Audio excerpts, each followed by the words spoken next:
Assalamualaikum warahmatullahi wabarakatuh. Bertemu lagi kita dalam podcast Kubikel Sosial edisi khas Jelajah Sekolah Fakulti Sains Sosial. Okey, hari ini kita bersiaran di SMK Taman Selayang ataupun kita panggil sebagai Sementas. Sementas. Okey, hari ini kita bersama dengan cikgu dan juga pelajar, tapi istimewanya hari ini kita Puan Mimi tak ada sebabnya beliau ada kecemasan, jadi kita import khas. Cik Wani, betul? Ya, Puan Wara. Ya, sihat Cik Wani. Alhamdulillah. Jadi hari ni kita ada apa hari ni? Hari ni kita ada perbincangan lah. Sebenarnya especially kita kat Sementas hari ni, sebenarnya kita nak tengok sebenarnya daripada sekolah, kita panggil sekolah daripada Form 1 hingga Form 5, dan sekarang ni kita rupanya di sekolah ni dah jadi kolej tingkatan 6. Jadi kita boleh bicara lah, ataupun kita boleh berborak hari ni apa istimewanya sekolah Sementas ni. Ya, baik-baik. Kan perkenalkan dulu. Di sebelah kita ni ada cikgu ataupun kita panggil Puan Farizan. Jadi Puan Farizan ni adalah guru penolong kanan pentadbiran di SMK Selayang, Taman Selayang. SMK Taman Selayang. Dan di sana kita ada adik Quratul Ain. Quratul Akmal. Akmal. Okey. Kita panggil Quratul je boleh? Quratul boleh.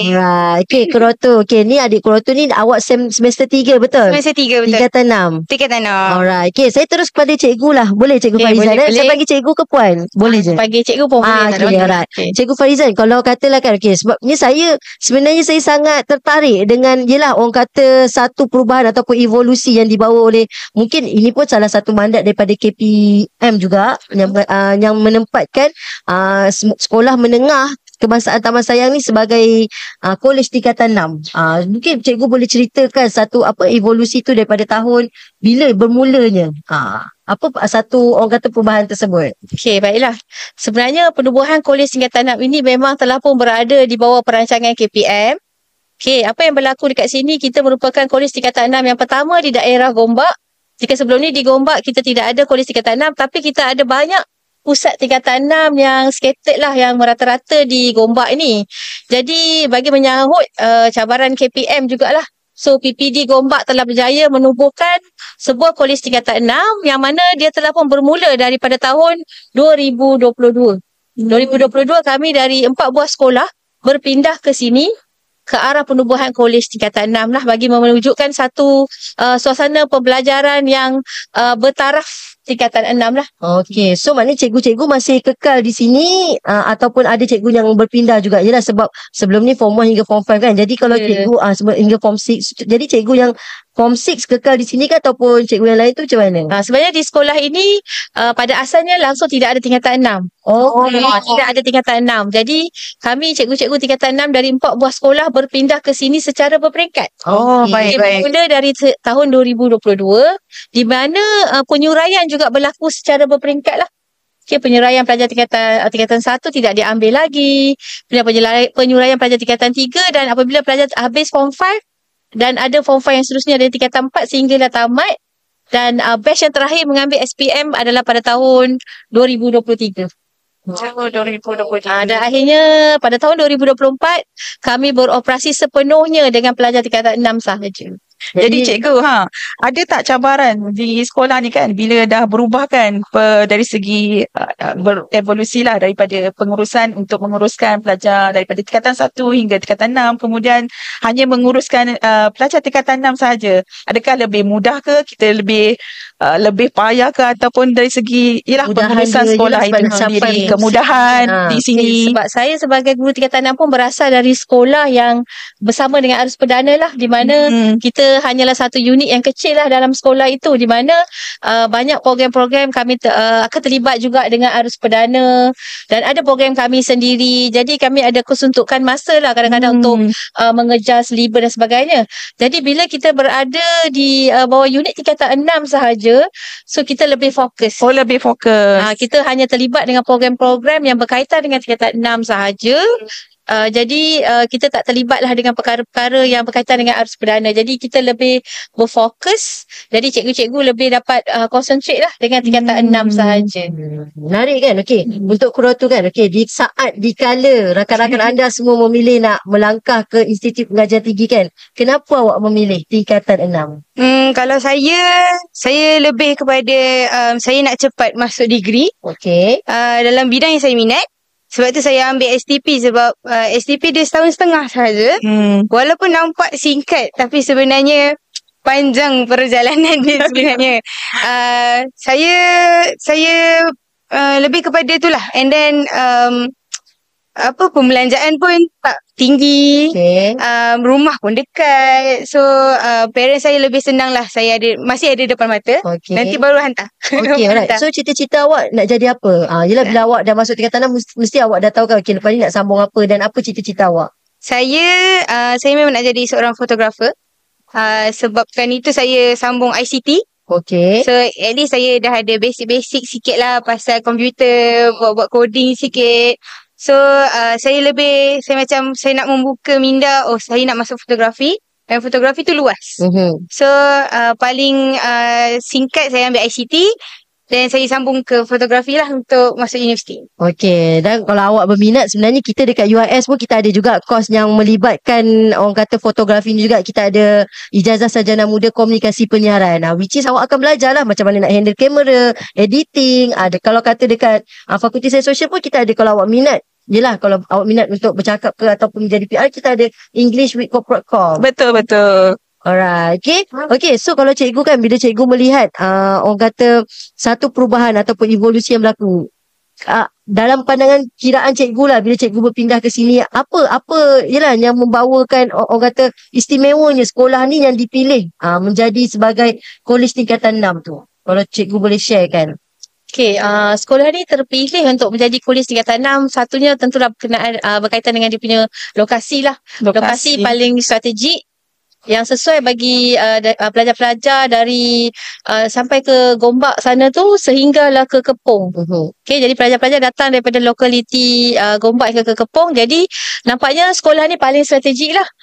Di sekolah ni juga kita ada jalan besar di mana kita ada public transport. Ada bas. Itu paling penting. Iaitu untuk accessibility pelajar-pelajar ni kita ada kemudahan bas. Jadi sebab tu sekolah ni terpilih lah sebagai pusat tingkatan 6. Yalah, sebenarnya bila kita lihat macam ni sebenarnya KPM dah merangka banyak memudahkan pembelajaran. Yelah bila student nak sambung belajar which is kolej tingkatan 6 pun adalah antara salah satu pilihan selain daripada IPTS. Betul? Betul. Jadi sebenarnya kita ni kalau boleh kita memang nak menggalakkan pelajar-pelajar ni lepas SPM sambung belajar. Betul. Jadi nak buka peluang-peluang lagi untuk terus belajar kan cikgu. Betul. Ya betul. Jadi bila ada kita bagi peluang pelajar untuk masuk membuat STPM ni seolah-olah kita membuka ruang yang lebih luas untuk semua pelajar ni dapat meneruskan pelajaran ke peringkat yang lebih tinggi. Kurator, awak adalah salah seorang pelajar yang dulu Form 1, Form 2 di sini dan SPM yang terakhir di sini. Betul. So pengalaman awak melihat, dulu ada adik-adik Form 1 kan, yang kecil-kecil yang Form 2. So sekarang ni bila kata semuanya adalah Form 6, kiranya macam sekolah ni adalah Ana yang punya. So apa pandangan awak bila ada perubahan tersebut ataupun yelah bila awak melihat pengalaman tersebut? Pada mula bila saya dengar sekolah ni nak jadi tingkatan 6, kita membantah jugalah sebenarnya. Membantah. Apa perasaannya lah tiba dah tak ada kawan-kawan. Sebab satu sekolah ni sekolah lama. Jadi saya kalau boleh saya ingat saya tak sempat habis SPM dekat sini. Saya rasa macam saya nak SPM kat sini juga.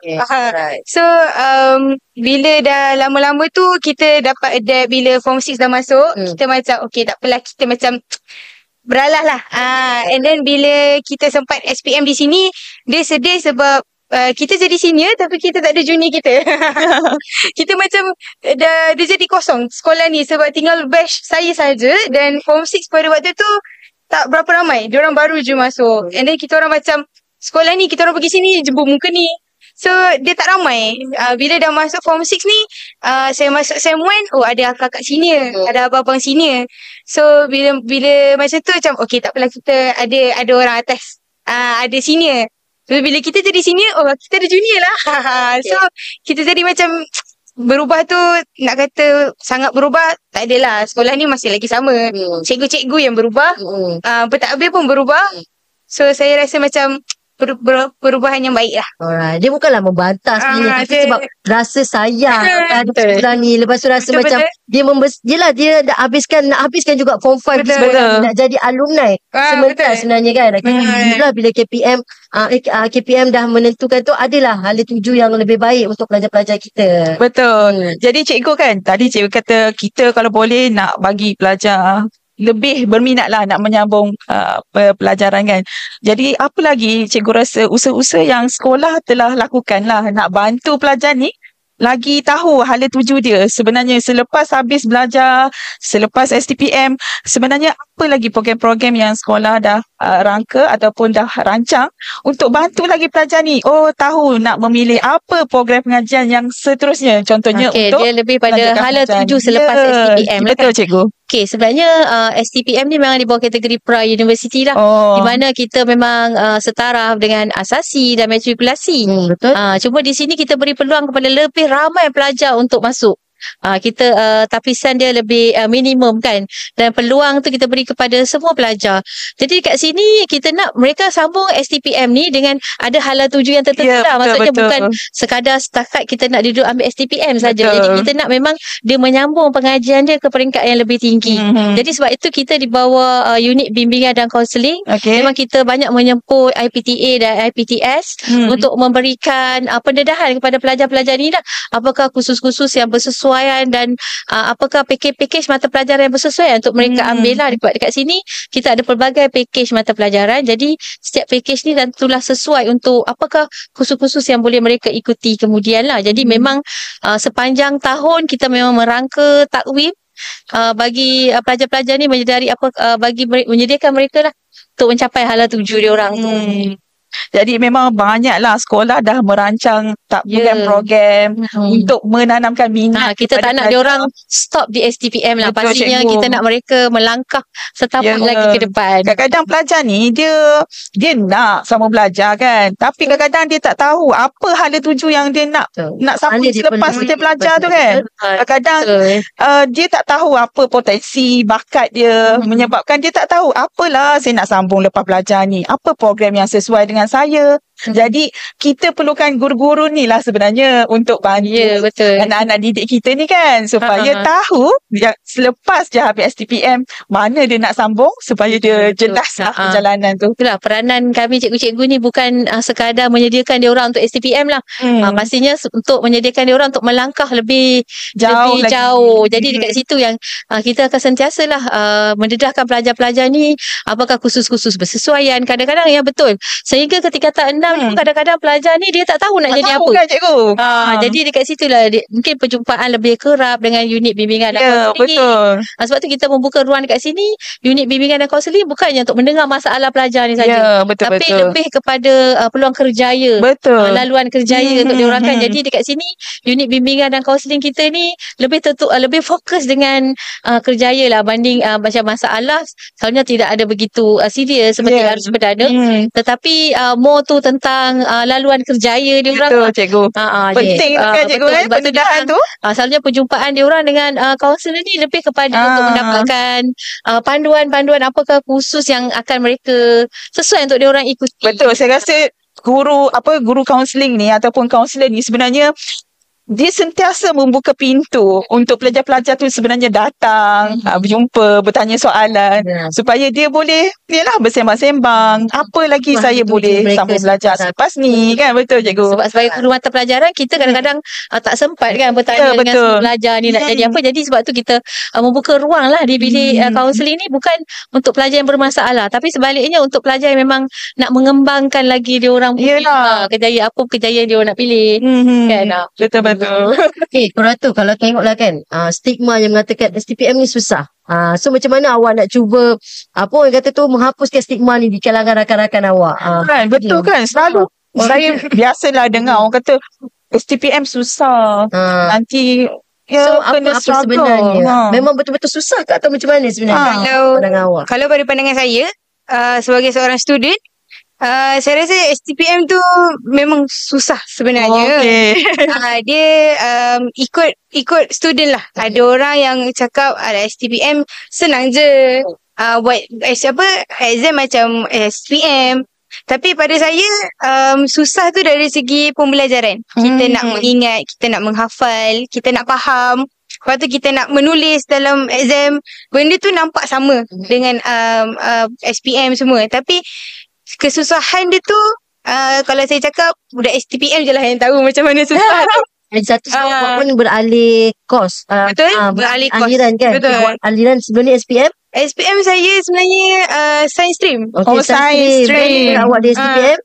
STPM saya ICT. Jadi beralih aliran tu yang merasakan bidang yang berbeza. Yang berbeza. Susah dia tu sebab nak adapt tadi. Ya, nak sesuaikan tu. Alright. So kalau kata awak nak bagi tahu macam mana cara awak mengatasi orang kata cabaran yang awak nak adapt subjek je lah daripada science stream tu kepada yang ICT tu. Yelah mungkin ada adik-adik kat luar, kawan-kawan kat luar sana pun terfikir nanti nak sambung STP tapi macam tak ada ni. So apa awak punya cara awak ataupun tips awak? Kalau pada saya kalau masa saya pilih kos dulu, saya pilih mana yang saya rasa boleh bawa.